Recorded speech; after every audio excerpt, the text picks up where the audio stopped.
ፕሬዝዳንት ዶናልድ ትራምፕ ኢራን ላይ ጦርነት ከከፈቱ 60 ቀናት ሞላቸው።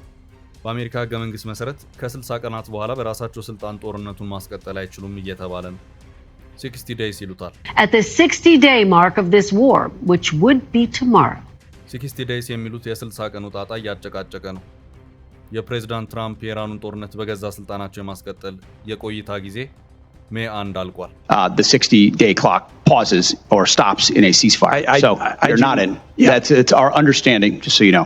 የአሜሪካ ሴናተሮች በዚህ ጦርነት ገንዘባችን ተበላ ምን ነው ቢበቃን ማለታቸውን ቀጥለዋል። This war is costing so much money.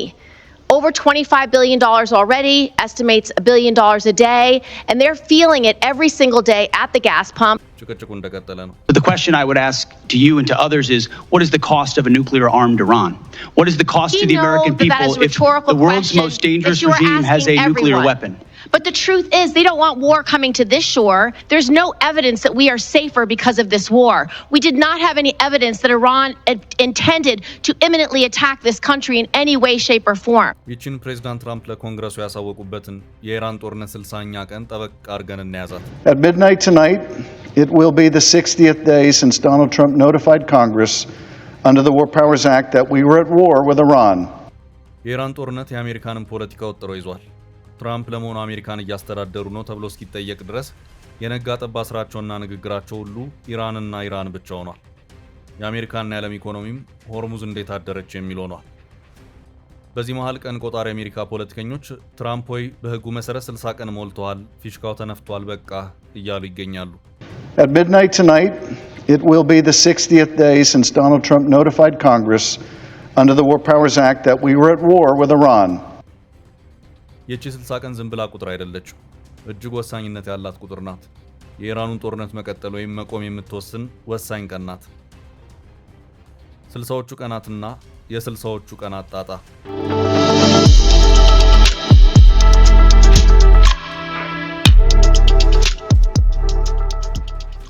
በአሜሪካ አንድ ፕሬዝዳንት የውጭ ጦርነትን ለማካሄድ የግድ የሀገሪቱ የመጨረሻው ስልጣን ያለውን ኮንግረስ ማስፈቀድ ይጠበቅበታል።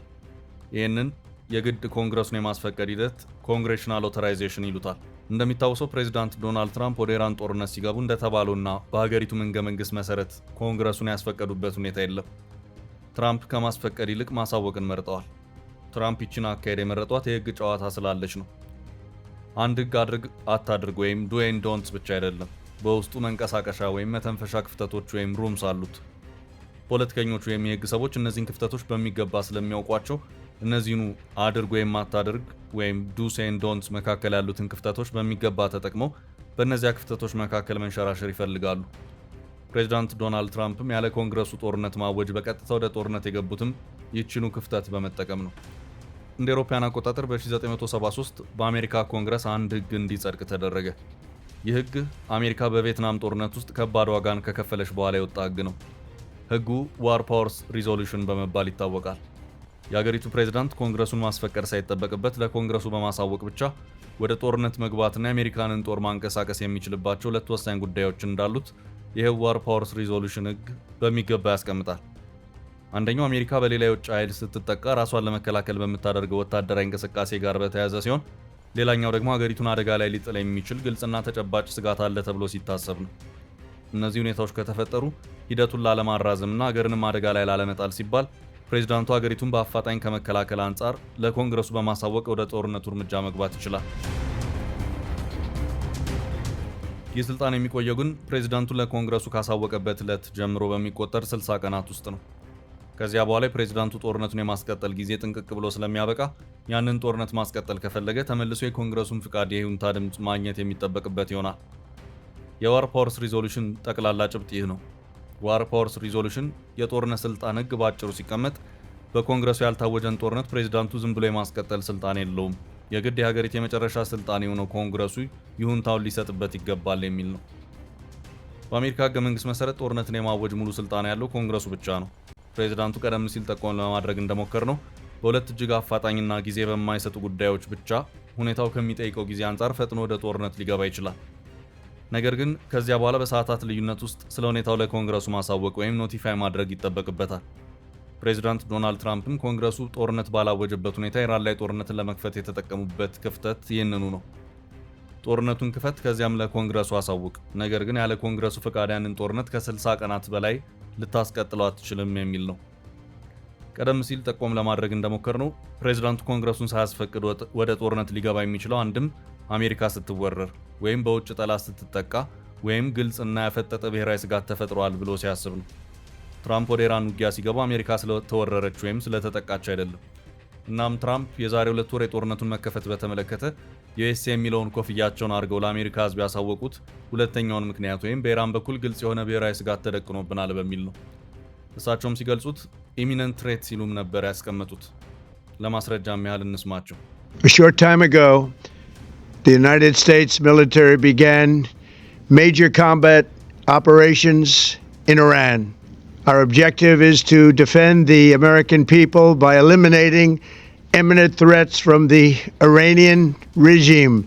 ከሰሞኑ በኮንግረሱ በነበረው ጭቅጭቅ አንደኛው የምክር ቤቱ አባል እንደውም ዝም ብላችሁ ነው ዘላችሁ ጦርነት ውስጥ የገባችሁት፣ አሜሪካውን ባለው ሁኔታ ኢራን ያፈጠጠ ብሔራዊ ስጋት የለባትም ሲሉም ነበር የመከላከያ ወይም የጦር ሚኒስትሩን አፋጦ የሞገቱት። We did not have any evidence that Iran intended to imminently attack this country in any way, shape or form. የ60 ቀናቱ ማክተም የሚነሳውም ከዚህ በኋላ ነው። በነገራችን ላይ አሰራሩ እንደየሀገሩ ቢለያይም ከጦርነት ጋር በተያያዘ ሁሉም ነገር ለመሪዎች እርግፍ ተደርጎ የሚተው አይደለም። በዚህም በብዙ ሀገራት የጦርነት እወጃን በተመለከተ በተራ ህግነት የተቀመጠ ሳይሆን ህገ መንግስታዊ ነው። በመሪዎች የሚታወጅ ሳይሆን በየሀገራቱ ምክር ቤት ተመክሮበትና ተዘክሮበት ውሳኔ የሚሰጥበት ነው። እንደዚህ አይነቶቹ የየሀገራቱ ምክር ቤቶች የጦርነት ጉዳዮችን ማጸደቅ ወይም መፍቀድ አለባቸው የሚለው ጽንሰ ሀሳብ በብዙ ሀገራት ህገ መንግስታት ውስጥ እንዲገባ የተደረገው መሪዎች ደስ ባላቸው ጊዜ ሀገራቸውን ምክንያታዊ ባልሆኑ ጦርነቶች ውስጥ በመክተት ከባድ ሀገራዊ ኪሳራን እያስከተሉ በመሄዳቸው ነው። ህግ የሚወጣ ያሉት ችግሮች ተነቅሰው ከወጡ በኋላ ለእነዚያ ችግሮች መፍትሄን ለማፈላለግ ወይም ልጓምን ለማበጀት በመሆኑ በብዙ ሀገራት መሰል ህጎች ይታያሉ። በዚሁ መሰረት ቀኑን አስልቶ የትራምፕ ጦርነቱን የማስቀጠል የስልጣን ቀን የሚያበቃው ሜይ 1 2026 በመሆኑ ትራምፕ የፉከራ ቀናቸው አብቅቷል የሚሉ ሰዎች አሉ።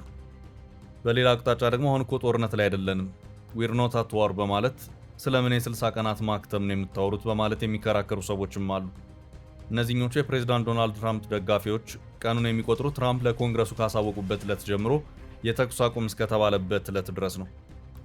ጦርነቱ የቆመው በ39ኛው ቀን ስለሆነ እነዚህ ሰዎች የቀን አቆጣጠራቸውንም በዚሁ አካባቢ በማድረግ ትራምፕ ጦርነቱን ማስቀጠል ከፈለጉ ተጨማሪ ቀናት ያሏቸው መሆኑ መታወቅ አለበት በማለት የመከራከሪያ ሀሳባቸውን ያነሳሉ። አንዳንዶች ደግሞ ይህ ህግ ፕሬዝዳንቱ የለም ያልጨረስኩት የቤት ስራ አለኝ ካሉ የ30 ተጨማሪ ቀናትን የሚሰጣቸው በመሆኑ እስኪ ህጉን ጠጋ ብላችሁ መርምሩትም ሲሉ እየተሰሙም ነው። የኮንግረስ አባሉም በዚህ ጉዳይ በትላንትናው ዕለት ጥያቄ አንስተዋል። እንስማቸው። However, we are in a ceasefire right now, which our understanding means the 60-day clock pauses or stops in a ceasefire. የትራምፕ አስተዳደር በዚህ ዙሪያ አንድ የመከራከሪያ ሀሳብን ይዞ ብቅ ብሏል። ይህም የመከራከሪያ ሀሳብ የተኩስ አቁም ያደረግነው ጦርነቱ ከተጀመረ በ39ኛው ቀን በመሆኑ ጦርነቱም 60 ቀናትን ሳይደፍን እዚያው ላይ ቆመናል። አሁን ባለው ሁኔታ ጦርነት ላይ ስላልሆንን ለ60 ቀናት ማብቃት መነጋገር አንችልም የሚለው ነው ይታያል። ይህንን የተናገሩት ደግሞ ከትላንት በስቲያ ለኮንግረሱ ቀርበው ስለ ጦርነቱ ማብራሪያ የሰጡት የጦር ሚኒስትሩ ፒት ሄግሴት ናቸው። ግን ደግሞ ጥያቄውን ጠይቀው ምላሽ የተሰጣቸው የኮንግረሱ አባል እንደተከታተላችሁት የጦር ሚኒስትሩ ፒት ሄግሴት ምላሽ አልተዋጠላቸውም። አይመስለኝም የህጉ መንፈስ እንደዚህ አይደለም የሚል ምላሻቸውን ፖለቲከኞች የህግ ክፍተቶችን እንደ ጥሩ መንሸራሸሪያ ኮሪደር ይጠቀማሉ የሚባለውም እዚህ ጋር ነው።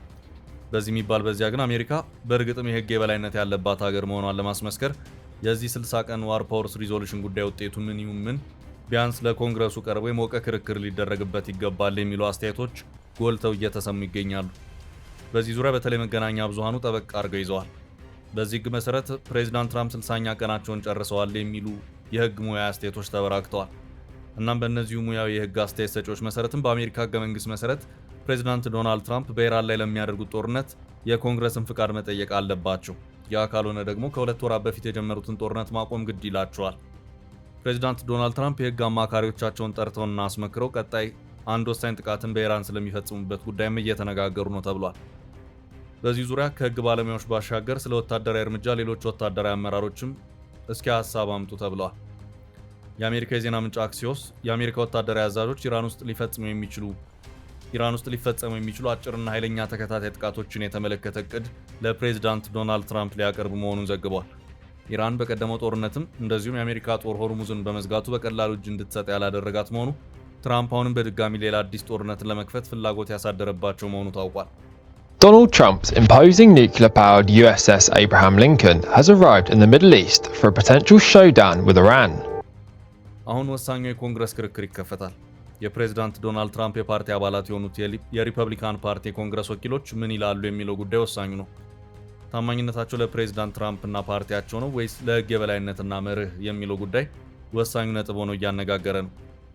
ከዚህም በላይ ደግሞ እያንዳንዱ ቀን የኢራን ጦርነት ዛሬም አሜሪካንና ኢራንን ጨምሮ ዓለምን መፈተኑ ደግሞ 60 ቀናት ከሚለው አከራካሪ ነጥብን በላይ ነው። አንዱ ሌላኛውን ተቀናቃይ ለማንበርከክ ሆርሙዝን እንደ አንድ መሳሪያ መጠቀሙ የዓለም አቀፉን የነዳጅ ዋጋ በከፍተኛ ደረጃ አንሮታል። ብሬንት የተባለ የነዳጅ አይነት ቅድመ ጦርነት ከነበረበት በበርሜል $70 በአሁኑ ሰዓት $126 ገብቷል። ጦርነቱ በተኩስ አቁም ስምምነት ቆመ ቢባልም በአንድ የሆነ ስምምነት መቋጨት አለመቻሉ ግን ኢኮኖሚያዊ አሉታዊ ውጤቱን በእጅጉ የከፋ አድርጎታል።